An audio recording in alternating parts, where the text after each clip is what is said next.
உலகம் போற்றும் உழவர் பெருமகனே, பாரம்பரியத்தை மீட்டெடுத்த மீட்பு காவலனே, சுதைந்த தானியங்களை ஒன்றிணைத்தவனே, தடைகள் பல தாண்டி விதைகளை தேடிய விதை வித்தகனே,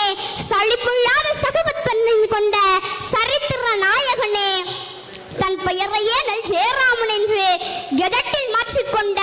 பாரம்பரிய விதை வித்தகனே, முதலிலே நெல்லுக்கு திருவிழா நடத்திய விவசாய பெருமகனே, நெல்லென்ற சொல்லுக்கு